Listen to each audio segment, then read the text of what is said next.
air. It's not. It's against the defense, as does this one. This back shoulder. I love the fact that Joe's underneath. Center a little bit. That back shoulder fade thrown perfectly to that right shoulder. Jamar, the vision, the toe tap. This was an offensive passing game that was flawless. That Burrow passing to Tanner Hudson. He battles into the end zone for the touchdown. And Burrow, by the way, 6 of 7, 71 yards in the opening drive. The Bengals lead 7-0. It's tied up. Bengals looking to answer, though. And Burrow to Chase once again. He races all the way down for the touchdown. Burrow and Chase, a solid start to the preseason. Looks like they haven't missed a beat. So how about that, Marcus? You think Burrow and the starters playing in the preseason helps them avoid that slow start they've had? I don't know, Boogie. I'm just hoping that they don't play anymore once this game is over that they have next. Listen, Dan just talked about the amazing it's not on air. They looked like this last year. This is exactly how the offense looked last year. And I get it about the slow starts. We've seen one preseason game. That's enough. Get through training camp healthy. That's been a big issue as far as the slow starts go. Get through training camp healthy, and they'll do that week 1 against whoever they play. I have no doubt about it. Joe Burrow threw for 7 million yards, and Jamar Chase caught for 7 million. They probably gonna catch for 7.5 million this year. Yeah, I hear you. This is where the nervous Nellies today on the show coming. That's a lot of snaps. Let's go to Minnesota. 7 million. Where J.J. McCarthy back on the field for their first preseason game. McCarthy making his preseason debut. Of course, he missed last season with the torn meniscus. First quarter Vikings, 2nd and 9 on their own 13. McCarthy finds Jordan Addison for a 5-yard gain. Important because he won't have him when the season starts. Yeah, and he's also on the move coming off of the knee injury. And so you love that. This is the strength of his game. Hang in the pocket, defensive lineman down there, his legs, drive that deep out off of the play action. Ball laid out there for Addison. So you love to see the arm strength. Also the athleticism, 4th and 4. Kevin O'Connell goes for it, takes it, and gets it. Like to see him healthy and fresh with his legs was a good sign. Vikings win 20-10. Adam, let's talk, though, about the wide receivers because they've got 3 notable inactive wideouts here. That can affect potentially the way the J.J. McCarthy season begins. Well, listen, there are some major question marks to their passing game. Justin Jefferson doesn't sound like a serious hamstring injury, but obviously he's going to miss a good part, if not all, of the preseason. Jordan Addison suspended the first 3 games, and Rondale Moore suffered what looks to be a season-ending knee injury on Saturday. Heartbreaking last year, dislocated knee. Second time again this year, a major knee injury. They're not going to have him. That's a lot to lose on the offensive side of the football that they'll have to overcome. Yeah, it's worth keeping an eye on. Obviously, Justin Jefferson sort of rights a lot of wrongs, but still. All right, let's go to New York, where Justin Fields threw only 1 incompletion in his preseason debut. The majority of his yards occurred when he had more than 2.5 seconds to throw, an area of improvement for him last season. He also had 13 rushing touchdowns, which would be the second longest, a 13-yard rushing touchdown. I'm like, golly, he had 13 rushing touchdowns in the game. I missed that. Either way, D. Wood, what do you think of the Jets' debut for Fields? I thought it was good. I thought it was really good. He was decisive. He knew where to go with the ball. Obviously, we saw him use his legs and scramble for that 13-yard touchdown. But I think the biggest takeaway from this game, man, watch out for the Jets' offensive line, bro. They're going to play bully ball. You look at how this team is built. The offensive line is the strength of the team. You got a running quarterback in Justin Fields, the 3-headed monster in the backfield. The Jets should have the most rushing attempts in the league with the components that they have on offense. They're going to play bully ball this year. Yeah, y'all are telling me, watch out for both the teams in New York. So let's go to the other team. The Giants used all 4 of their quarterbacks at the Bills Sunday, including rookie Jackson Dart. In his 4 series under center, Dart threw for 150 yards and a touchdown, the most of the group. Got rid of the ball quickly, too. An average time to pass of 2.46 seconds per NFL Next Gen stats. Dan, although there was some good, you thought there was even more Dart could have shown on that game. You loved him coming out of the draft. Yeah, I want to see him slow his feet down to marry the concept. Corner route at the bottom of the screen versus man coverage.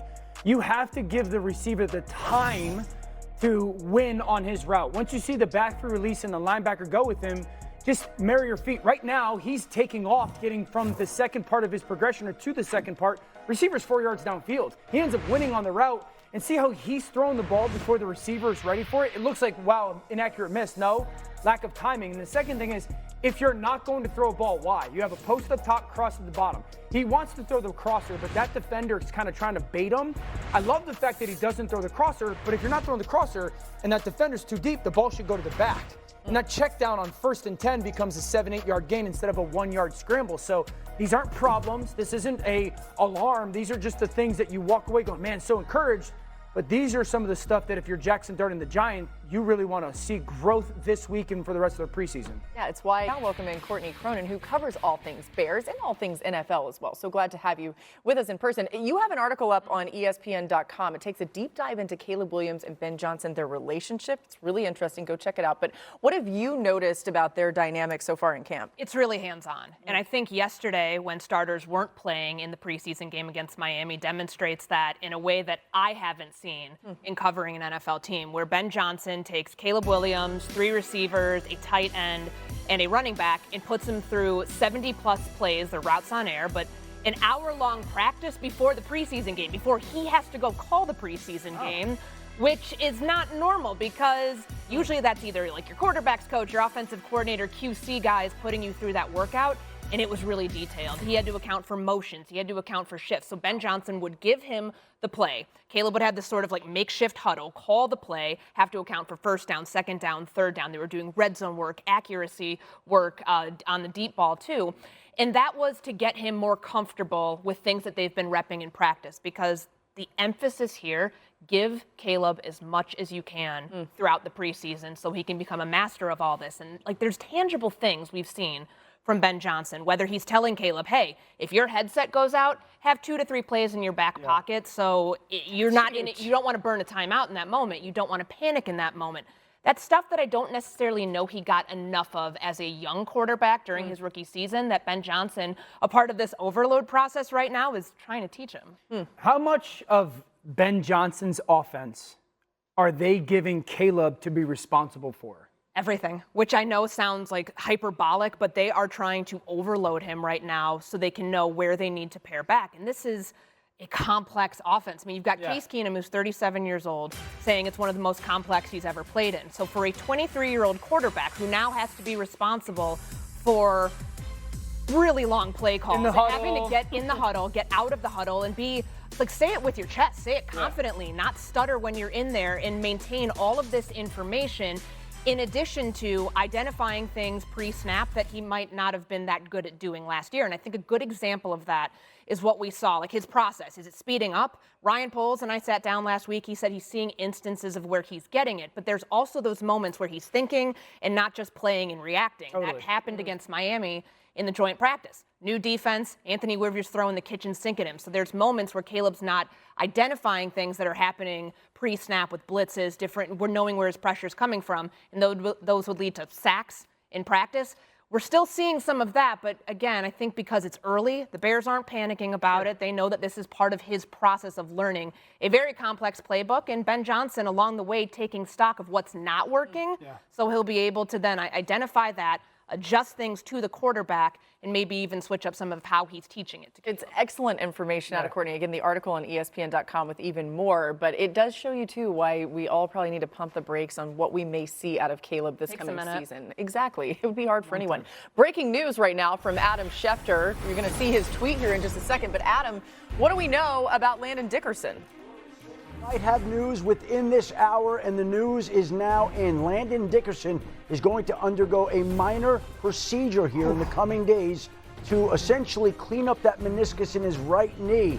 The goal is to be ready for the Thursday night, September 4th regular season opener against the Dallas Cowboys. Now, when you have a meniscus injury, they could go in and repair it, and it would be a season-long injury for him, or you could opt to have it shaved down, get it cleaned up, and it's a much less invasive surgery with less time away from the football field. And in this particular case, he's opting to have that shaved down, repaired, and so now he should be able to come back here in short order. It could have been a lot worse. Whether or not he's back for the opener, I know Damian Woody's had this injury. He could speak to it. But from the sounds of it, I think he's got a realistic chance to play against the Cowboys on opening night. Great news all the way around for Philadelphia. Great news. Again, like you mentioned, I had this injury, literally had it shaved down. I was back. I missed one game. That was it. What a dog. Yeah. Dang, I mean, not to toot my own horn, but no, this is great for Landon Dickerson. Obviously, we've talked about one of the best guards that we have in that game, and to be able to, possibly go into the opening game, intact would be great for Philadelphia. Huge. Dan, really fast? Yeah? Okay. Great news for the Good. Eagles. I love it. Thank goodness. We love when people aren't seriously hurt. Let's talk a little bit more about the Browns. This is pretty interesting. Shedeur shows out. Okay, you see it right there. Let's see it ourselves. Starting for the Browns as they take on the Panthers. Shedeur getting his shot. First quarter, Browns 3rd and 9. Sanders showing the elusiveness there, running for the first down. You see what he can do with his legs. Probably not a lot of conversation around that in the lead up to the draft, but you saw it right there, driving the Browns down the field. 4th and 1. Sanders scrambling again, evading pressure and throwing it away here before being brought down. The Browns turning it over on down. So we go to the first play of the second quarter. 2nd and goal for the Browns. Off play action, Dan Sanders finds Caden Davis for the touchdown. Yeah, this is an aggressive throw. I mean, you're talking about on the move aggression and perfectly placed. And then Laura, you talked a little bit about the legs. I like that he gets out, hangs. That ball is essentially perfect. A sick one-handed catch, but just, like showing off the ability to make some big-time throws. And then this is the throw that I'm super excited to break down in detail of how that did. You'll hear from Dan in a minute, but first, let's go to Shedeur after the game. I'm gonna be honest. I wasn't nervous, so I didn't really have too much adrenaline. It was just getting comfortable. That's all it is.